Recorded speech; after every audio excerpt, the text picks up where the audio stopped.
Hi, everybody. It is morning over here in California. Thought I would wish everybody a wonderful day. And if it's evening wherever you are, I hope you had a great day. So I'm going to give people some time to hop on and get situated because today we are going to talk about a pretty big topic, Arabi mentality. And so as people hop on, hi Mira, good to see you. I think I'm going to do that. There we go.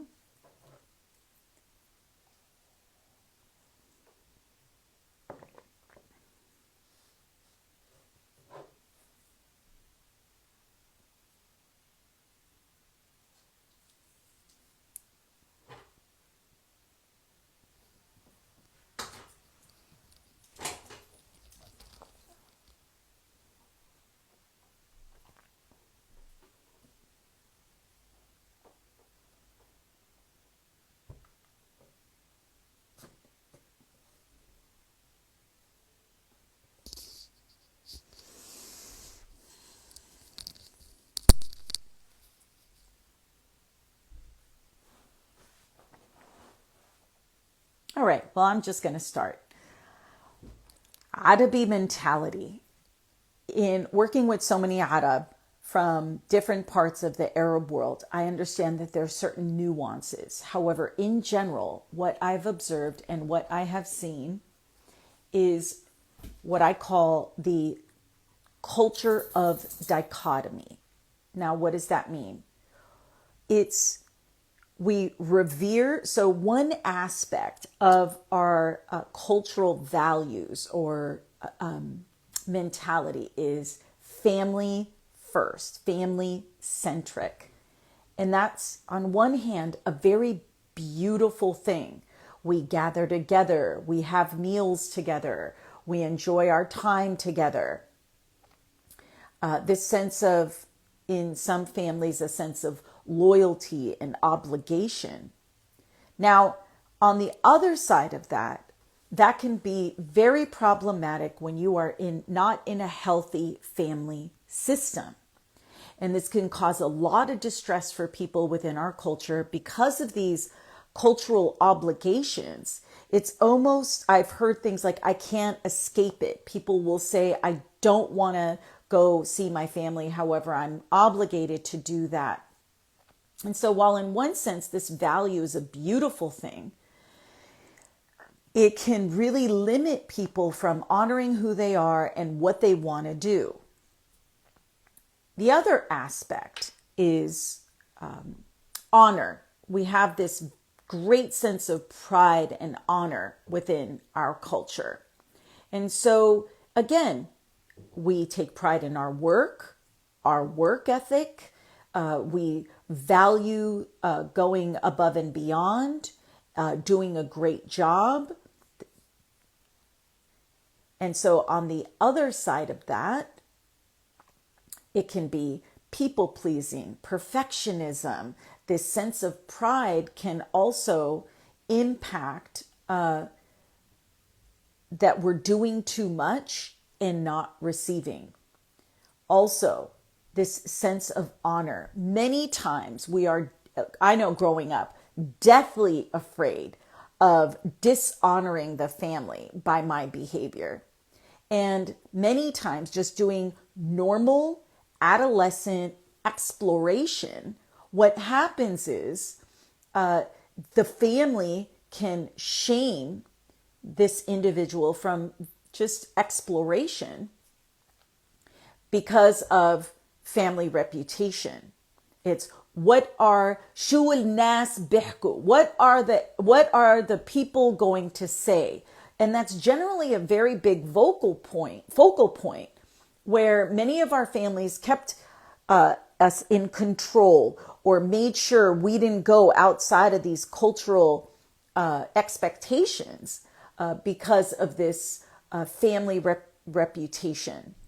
And many times this would influence our social behavior and how we move, because maybe there was a part of you that wanted to explore something or do something, and you were afraid of what that impact would be on the family, and you didn't do it. So inadvertently, you were limiting yourself, limiting your life experience. So what do we do with that? Again, this culture of dichotomy, this honoring of oneself, integrity, going above and beyond. That's what makes us who we are in a lot of ways. But in this other sense, it may keep us very limited to our own life experiences in what we seek for ourselves. My favorite of what I absolutely love about Adabi mentality or Adabi culture is our hospitality. I'm not quite sure, not that I'm comparing other cultures because every culture has their thing, but I think we do such an amazing job with hospitality. It is our generosity and welcoming of guests and welcoming of people to come into our lives that really help us value how we move and what we do. And so part of it is we want to be able to, again, this hospitality. We've watched our mothers literally stress themselves out, kill themselves. I'm not literally, but you know what I mean. Trying to get everything done and typically doing it on their own while raising small kids. And we saw them completely stressed out over the most minute detail because of this hospitality. Now, what does that mean for us? Or what does that mean for the child growing up in this environment? Well, like there was this hospitality, and you see all the food and the drinks and the maza and all that, and it's wonderful. Yet we saw, many of us, behind our mothers completely stressed out, running around frantic, cleaning. And as children, our nervous systems were attached to that. It's called co-regulation with the people growing. So many of us, we get so anxious. Even now, I could tell you, my house is always clean. And there's not a judgment there. And part of that, and what happens is because even though I know nobody's coming over, it's the just in case.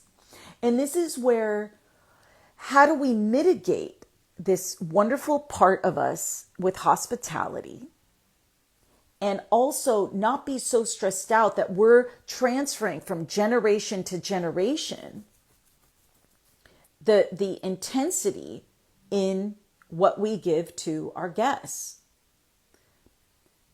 Really think about that for yourself. I mean, how many times did your mom, and think about what your mother's experience was or your auntie's experience was when they were having an azumet or somebody was coming over? I don't know about you guys. Anybody want to put in the comments like what their experience was when the Nas were coming over, when this hospitality? Like, what was your experience? I know it was just like sheer hysteria. Down to, again, I talked about this perfectionism we have in our culture. And this was where if you didn't have the right drink, or if you didn't have the right ice, yes, the house had to be perfect. Yes, down to, I think you see a lot of comedians when the mother is scrubbing like inside the cabinet. There's a lot of videos out there around this idea. Now, this Arabi mentality that we get from that is we will be judged, we will be shamed, we will be the talk of the town, our mothers. And here's the interesting thing. I've watched my aunts and my mother just do the most incredible spread for people. And it looked beautiful, right? On top of that, we're very creative when it comes to food. And the presentation looked gorgeous. The spread. And you know what happened? some auntie in the corner still complained that there was too much food. But then if there wasn't enough food, this is again, this dichotomy within our culture that I want us to talk about. That, oh, there's not enough food. There is food. There, too much food, not enough food. And there's always this judgment or comment. So our ought-to-be mentality, how did that impact you? How does that impact you? How are you moving in the world? Growing up with that, right? Core beliefs. It's never good enough. I'm not good enough. I'm not lovable. I'm a failure. So you can see how our ought-to-be mentality, how these values, again, family, can never do enough for the family. We have to honor our family's reputation. So we may hide ourselves or not embrace our creative side, or maybe experiment within ourselves because we're so afraid. And then it keeps us in this box. And then sometimes when people say, Tiffany, I'm feeling depressed. And I said, well, sometimes when we're not embracing who we are and we're limiting ourselves, that can feel like low mood. You could feel depressed with that. And that's very normal because we come from a culture, again, that keeps us many times in this box. I'm not saying over the generations we're getting better, but I've talked to 22-year-olds. In fact, just as recently as yesterday, Wahda Arabiya min Masr. And it was like talking to one of my peers. And I said, Habibti, has anything really changed or advanced? And she goes, you're the first person I'm talking to about this. That's why I'm doing this platform, because where I didn't have any elders to talk to about these things. Nobody talked about any of this. Mental health, how the family obligations can be hurting you. Nobody talked about the shaming and the judge. You had nowhere to go. And this young woman said, I can't believe you're saying these things. And that's why I'm doing this, for us to talk about this ought-to-be mentality and how is it impacting you, and then how is it impacting, if you have children, your children. How is it impacting the people around you? So we talked about family-centric, hospitality, honor-based, like we have this thing about honor, respect for our elders. That's one thing I absolutely love about our culture, is that we do have this respect for our elders. And it's, again, a beautiful thing.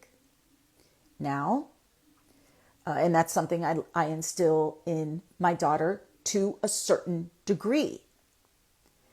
You can say hello. However, if the elders are not respectful of you, now I know this is hard for people to hear. It doesn't mean you have to talk back or say anything to them. It's about giving yourself permission to leave. Because we can respect our elders and recognize that some of our elders are intent on continuing this shaming, judging, harming, that many don't embody the wisdom or the guidance. And there are some that do, and it's great. And find those elders in your community for yourself. However, we don't have many elders. I know I didn't. And I don't blame them. They come from their traumas. They come from their own limitations.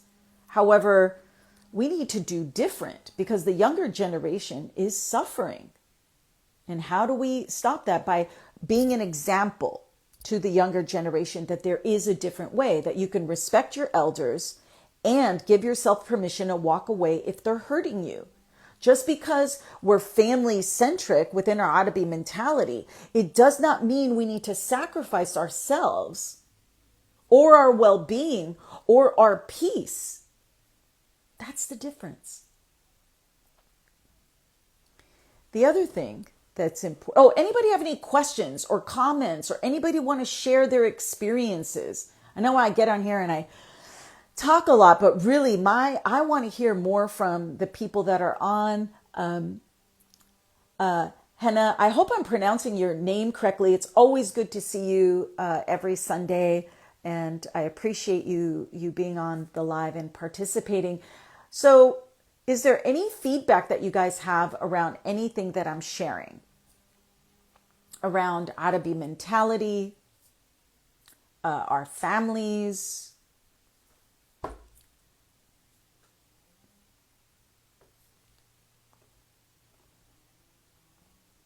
Okay. Well, if you have anything, just chime in. The next one around this, our mentality, which can impact our emotional health and well being, is this collective identity.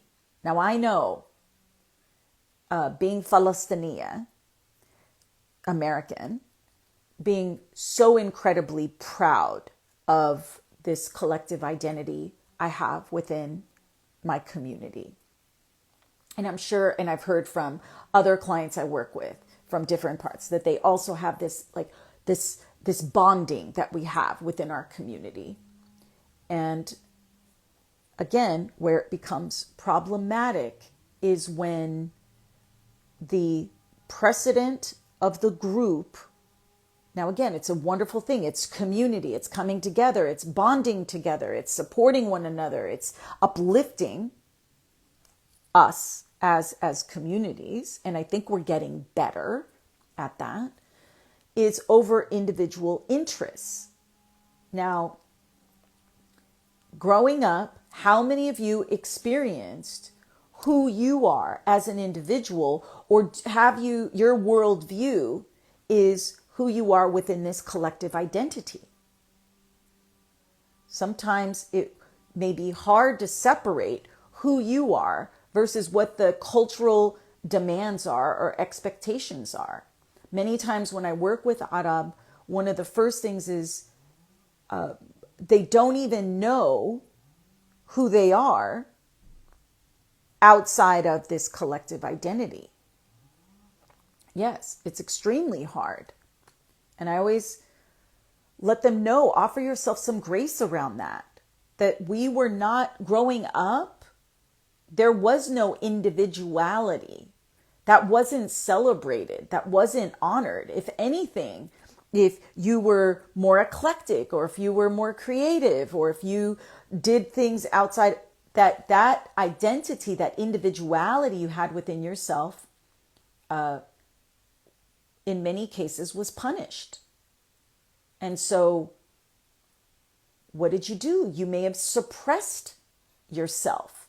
And so as you age and as you get older and you move forward, you're saying, oh, well, who am I in the midst of all this? What does any of this mean to me? And how do I want to move within this collective identity, within this belonging, because many of us value that, and still honor who I am? And sometimes that may ruffle a few feathers. People may have some issue with that. And I'm here to tell you, you're going to be okay, and they're going to be okay because of this collective identity. They typically will slowly, and depending on how rigid the family system is, they'll accept it over time, but sometimes it takes a long time.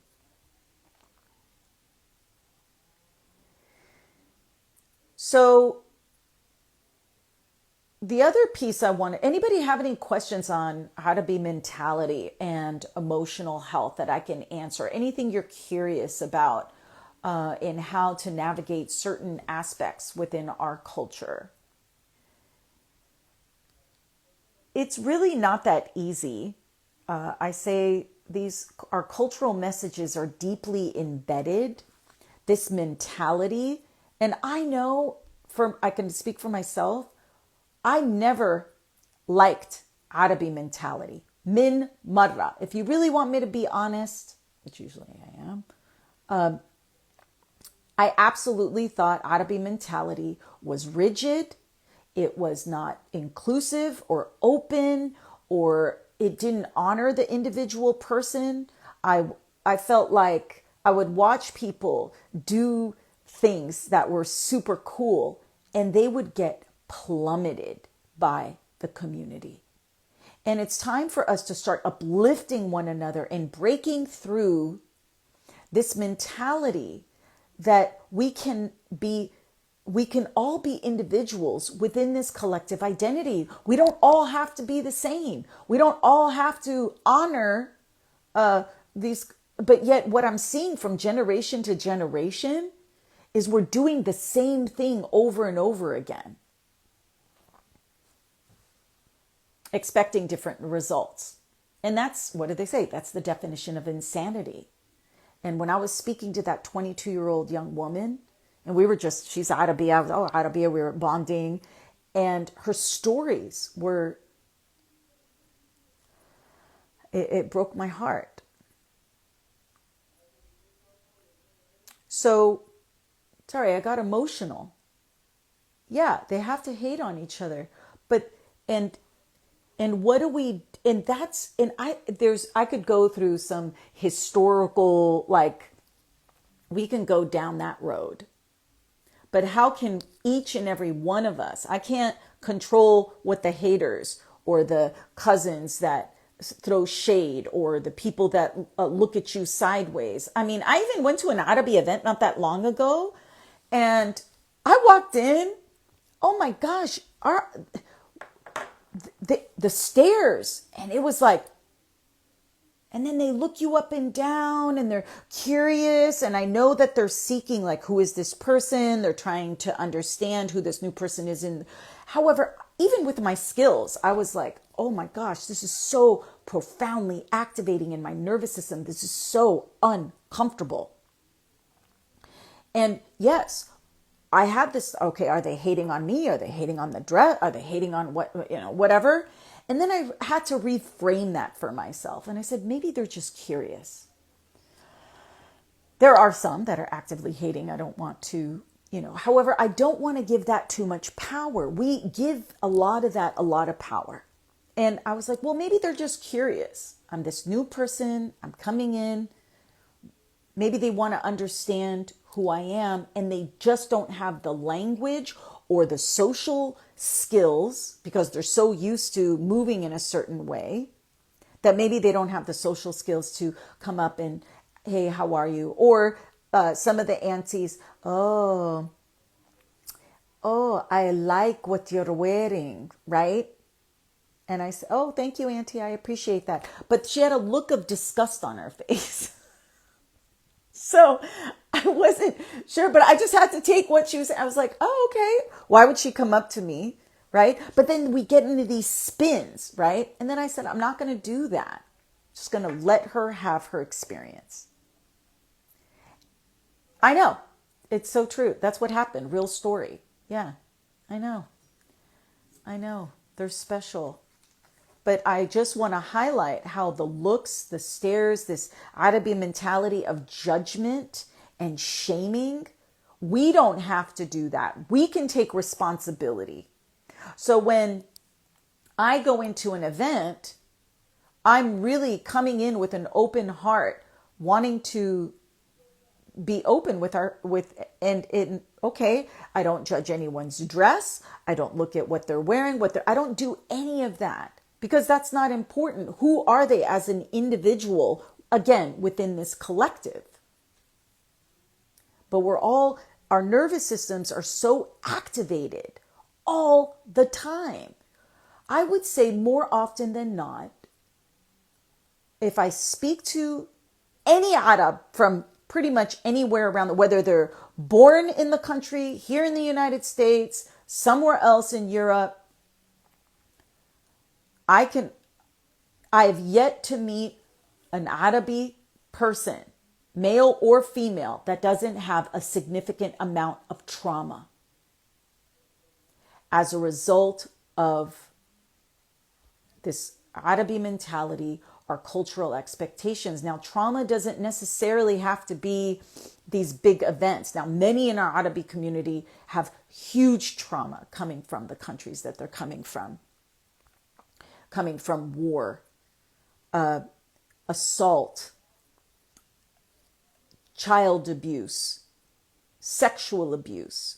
So on top of the cultural mentality expectations, which is traumatic in and of itself. So let me just put a caveat. Within trauma, there's big T's and little t's. The big T's are the ones I mentioned latter. And that's any kind of childhood adverse trauma, right? Child abuse, sexual abuse. I'm sorry, I got distracted with the thumb.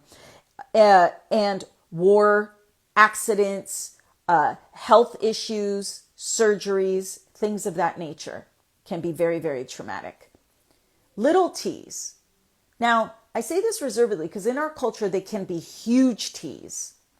However, each person is going to experience it differently. So take a look at your own trauma, which we tend to bury. Oh, that's another thing about our Adabi mentality. It's insu, dashru. Don't talk about it. We don't talk about things. We keep it hidden. Now, what happens when we keep burying, especially Arab women? Oh my gosh. You look at the cancer rates, you look at the autoimmune rates. It's because we keep swallowing and going, we don't say anything. We don't, or this dichotomy. We're quiet, and then screaming the head off. Have you guys had that, or have a mom or an aunt or yourself where you're like, you keep stuffing it down, and then you snap? Anybody have that? Or you keep stuffing it and you don't say anything. Equally, very, very damaging to the body.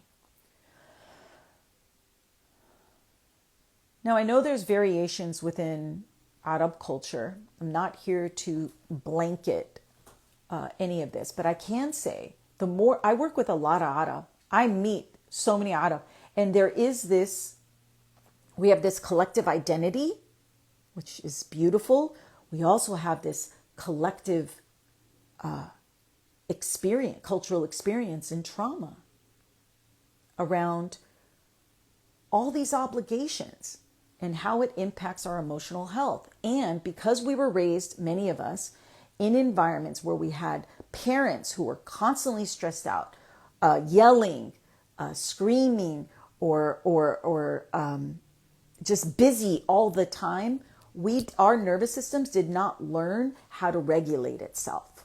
So when you wonder why you get so revved up so fast, well, growing up, when your nervous system was getting developed, guess what happened?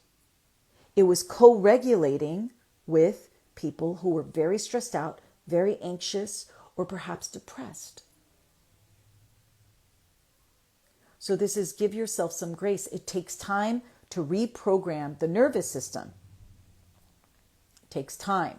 And you say, how do you do that? How do I deal with all this Arabi mentality, all these pressures? Well,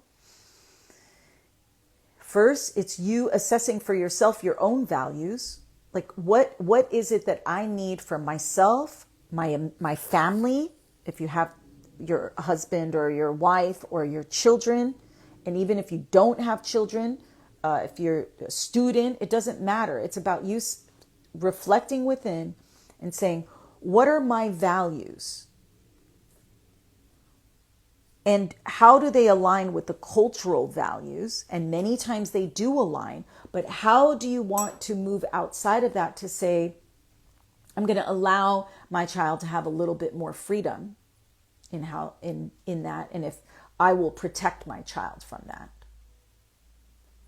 Or you yourself may say, I'm going to study something that I want to study, and you may get a lot of pushback, but find the people that are going to affirm you and uplift you and say, yes, do it, go for it. You need to find that within your own social circles. But many times, the majority of Arab that I work with are isolated in their community group, just as I was. I felt like, is there anybody understanding me? Is anybody seeing what I'm seeing? And that can feel very profoundly isolating, invalidating, until I found like my group of Arabi friends and family members where we're like, oh my gosh, we need to do better. We need to uplift one another. And there's nothing more powerful than finding that within our culture. Nothing more powerful. I'll tell you why. Because of everything I just mentioned. Family centric. We're loyal, fiercely loyal. We are generous with one another. We give to one another. We respect one another. Because these are our Arabi values. And and then this collective identity, we're all in this together.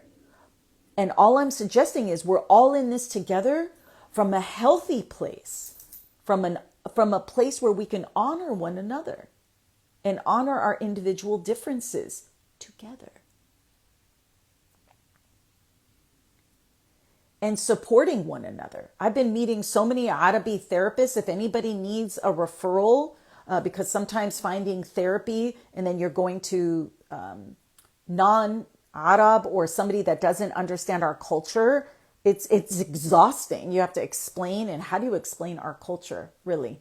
Like, how do you explain all the nuances and all this, the mentality and the historical aspect and the political aspect and then some religious aspect? It's like, Western therapists, I mean, I know I'm a Western therapist, but like non-Arab therapists, when I do consultation with them, they're like, Tiff, this Arab community is rough. I said, yeah, I know. It's rough for me. And it's not to make light of it, but it's because there's so many threads. And that's not including body image. That's not including social status, right? Because of this social awareness, we're very socially oriented in social status and money and the body shaming, and then where your kids go to school. And it's like this endless thread of expectations, and it's never ending. And so to a Western therapist or someone who doesn't understand Arabi culture, I'll be honest with you, a lot of them will say, it's whack. They don't say it like, because they're my colleagues and I love them and they're amazing. And I said, I could see why you can feel that and see that. So if you do decide to go get therapy, again, you could DM me. Depending on what state you're in and where you're from, I've been meeting so many wonderful Arabi therapists who get it. And now it's like, oh, I'm not so alone anymore. And this is where you not feeling alone in your thoughts and your feelings. And then you're invalidated because as a culture, we have this tendency to gaslight. I know people use that word a lot. You can literally, and if you've had this experience, literally see something. And you go, oh, auntie or ammo, this happened. Oh, no, that didn't happen. I just saw it with my own eyes. لا. انتي غلطانة. You're wrong. Anybody have that experience? And you're going, and then if you're not sure within yourself, you start to doubt yourself. You start to doubt what you're seeing. And this is where it's so important to get clear within yourself, your self-worth, what you know about yourself, so that when there's gaslighting, invalidation, judgment, you can create some neutrality and say, okay, that's their experience. It's not mine. And that takes lots of practice. And identify the people that really trigger you, that really push this. And then I say proceed with caution in how much interaction you have with these individuals. Because our nervous systems, again, going back to when you were a little person, right, or child, growing up in many times this hysterical, chaotic, stressful, again, it's a dichotomy environment, and then there's this food and family and interaction that many of us have felt confused in how we live within our Arabi culture, because there's so much beauty, the music, the dancing, the food, all of that energy of community. And then on the other side of that is what comes with that. Let's see. I think is it Junga or Jung? Oh, Jung absurd. Oh, got it. Okay, got it. Okay, psychology student. Now I get. So you said, what do I think of Freud? I'm a psych student and I made a lot of research about him. I was beyond shocked. I really need the opinion of a professional. Well, I would be more curious. Yeah, I will answer. I'm just curious about what shocked you. What was shocking about it? Now, for those that don't know who Freud is, he the father of psychology, and I don't want to get too much into psychological theory on this because we're talking about Arabi mentality. So I was just curious if you could tell me, what were you shocked by? I can tell you in general, if you didn't want to share, within each psychological discipline, right? Oh, so when you're seeking a therapist with certain disciplines, so there's psychodynamic, there's cognitive behavioral, there's dialectical behavior. I mean, it's endless. I'm really going to encourage you guys to find what it's about, the goodness of fit with the therapist. Let's see. Oh, well, this is not the right forum to talk about that because we're talking about Arabi mentality. And I hear you. And I'll be honest with you. If you really want my opinion, I don't necessarily, I use I don't know how anybody, when it comes to the human mind and the human spirit and the human body, can theorize about, no, that's okay. I appreciate you, talking about these things. Look, I don't ascribe to any of that, to be honest with you. What's most important for me as a clinician, and what's important for you if you're going to look for a therapist, is about the goodness of fit. That's the number one outcome, is in the relationship you have with the therapist. So it just depends on what resonates with you. So we were talking about this. I'm going to kind of loop us back to Arabi mentality. How much do you succumb to this Arabi mentality yourself in how you move in the world? The people pleasing, the poor boundaries, the not owning your worth, not asking for your needs, right? And then getting revved up, not taking care of yourself. These are so common because who were we taught to take care of? When you think of Arabi mentality and all the things I mentioned before, who were we taught to take care of?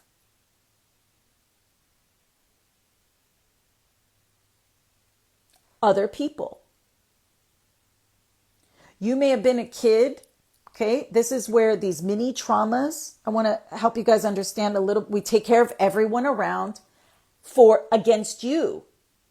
So like I would hear stories like, let's say, I'll say this cup. You're an Arabi child in a Middle Eastern household and you wanted, let's say, a dessert on the table, right? And you went to go grab that. If you dared, grab. That's for the nas. So did you see? Punishment. So from an early age, many of us were taught, if you want what you need, you were punished. And so you have to remember, so that's if you dare, right? I mean, I don't know. When I was a kid, I was kind of shwaya awiya, so I would be like, so, and yes, I got punished a lot. I know that, so it's interesting you bring up Arabi mentality breeds narcissism. Now I know, I've been seeing a lot of that online and I've been noticing this trend. And I'm going to say for إحنا العرب, we need to be very careful with labeling it that. We need to be careful. It can seem like that, but for me, it's problematic. We need to honor all the goodness of our culture, as I mentioned. And I'm going to repeat it for those that are just hopping on. Our family, honor, hospitality, respect for our elders, this collective identity. Now, this is where this narcissism is, I don't even know. Because part of being narcissistic is you don't care about other people and you have no empathy. When we're a profoundly empathic people, almost too much. We have so much love and energy to give to others, but it's in the receiving. So I don't want to label Arabi mentality breeds narcissism. I think it can breed narcissism or narcissistic traits with the eldest son or the firstborn sons. I've seen more of that in this feeding of the ego, feeding that they can never do no wrong, that they are the namesake, the legacy. And then this child, this eldest son or the firstborn son grows up thinking he's on some level, he may not feel good about himself because he's getting all this affirmation, all this praise, all this. And that's going to be confusing. And he may grow up developing narcissistic traits because of that disconnect. I'm revered as a king, but they don't have any internal sense of self to be able to own it. And so I do see within our Arabi culture, many men, and I say this in general, there's no studies, that they tend to have more narcissistic tendencies in that group from what I've seen. But as far as like our Arabi mentality being narcissistic, I don't want to put that out there at all, because it's about all this. No one talks about what the first sons or the firstborn sons. Oh yeah. They're special. And yet إحنا البنات in general, and if you're the firstborn son, and if you, I don't know if I have who's listening, if you're the firstborn son, I want to recognize that that's a lot of pressure. And many firstborn sons have a tendency to have substance abuse, mental health issues, and they struggle. And I think it's because of all that pressure that they can never measure up to the king. I did a video on this the other day, like the king and the prince, the holy grail of the family legacy. That's a lot of pressure. But what does that mean to the banat? Okay, so ihna, so he gets to carry on, and mother is coddling, oh my son, right? And then ihna al-banat, what do we get? Do we get coddling? We go, go work, go do this, go serve, go take care of it. Right? And so you have to remember, it's very, very complex. We come from a very complex culture. But I love that we're having this dialogue because, again, we're a culture of dichotomy. And this is where to really speak to the things that we were never allowed to talk about and weave it into the positive aspects of our culture and then work together to do better. All right. We have a good few minutes left. Does anybody have any questions or any topic around Arabi mentality that you wanted to share, or any insights or feedback around our emotional health within this cultural context?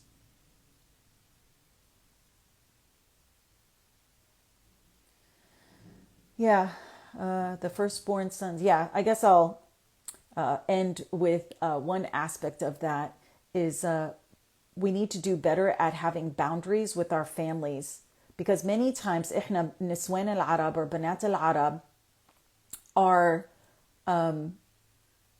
the doormats for these families. They do everything. They're killing themselves for their parents. They're doing everything, and no thank you, no graciousness, no acknowledgement. It's like there's this expectation that you have to do all these things, and then the firstborn son Kaad Mabsut, he gets absolved of all the responsibility, but gets you are the namesake. So have some boundaries around that. Really have some boundaries around that. And you could do it in a gentle, loving way. It doesn't have to be, cutting them off, but it's to say, yeah, no, I can't do that for you. And sometimes that could be really anxiety provoking the first time you're kind of saying no to parents or no to cousins or no to family members. And they can lay it on thick as far as the guilt and Ishmaelic or what are you doing? Really understand yourself to say, I'm doing this for me, and that's okay. Let's see. Thoughts on how to deal with this purity culture within Arabi mentality. Oh my gosh. At the very end, we're going to talk about, I do have a video that I have on women, Arabi women, and sexuality. And I could say briefly, this idea of purity, right? It's this chastity. So many Arabi women suppress their sensuality, their sexuality.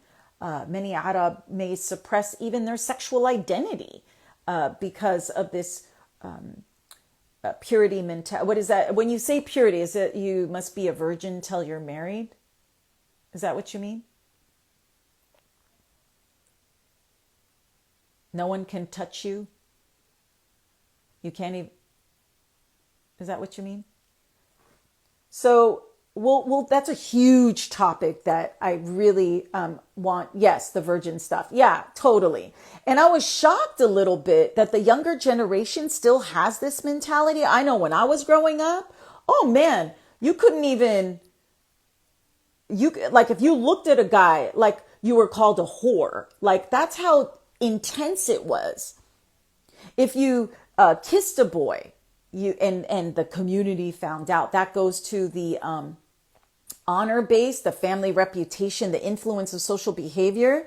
Whore. If you hung out with women, right? You were oh gosh, I was called a plethora lesbian. That's a bad thing. Like who, you know what I mean? But they were trying to say, oh look, you hang out with your female friends too much. Oh, they're lesbians, because we were free teenagers. We were just doing normal teenage things. In my little Arabi friend group, we were known as like the trollops of the community because we were doing normal teenage stuff. And this purity thing, oh my gosh, when I heard from the young generation that they still have this mentality, I was like, Habibti, be free.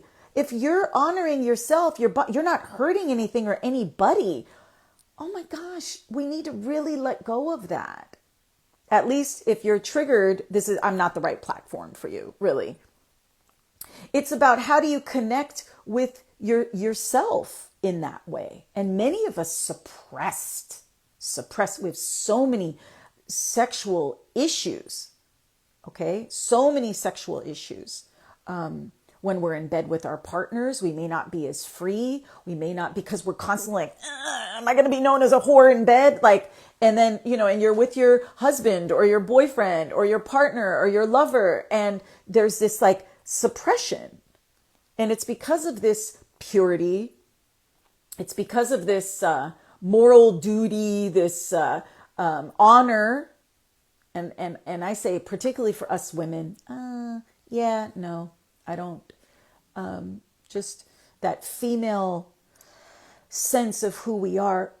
A part of that is our sensuality and our sexuality. And part of it is for you to really undo that messaging, because it may hinder you. Again, your individuality, when we talk about the collective identity, your own individuality around your sexuality and your sensuality. And if you want to be explorative and curious, there's nothing wrong with that.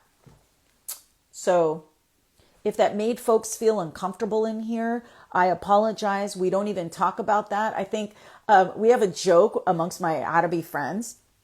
Now we're over 50.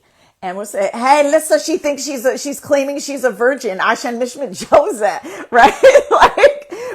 like, you don't need to claim your virgin status. Like, you're 43 or, it's like, oh no, I've never been with any. Oh no, what? Like, you don't have to lie. You don't, but I understand why, because you're afraid that someone is going to shame you. But Habibti, have fun. Have fun. As long as you're safe and you're doing it for the reasons for you. Like, we need to really move out of that, because there's so much hidden, especially when I went back home. They would have these underground clubs. Like, there's so much hidden. And I'm like, yalla, let's bring it to the surface so we don't have to keep shaming one another for what we want to do in the bedroom or with whomever. Doesn't matter. I hope that answered your question or touched upon it. Anything else before we wrap up?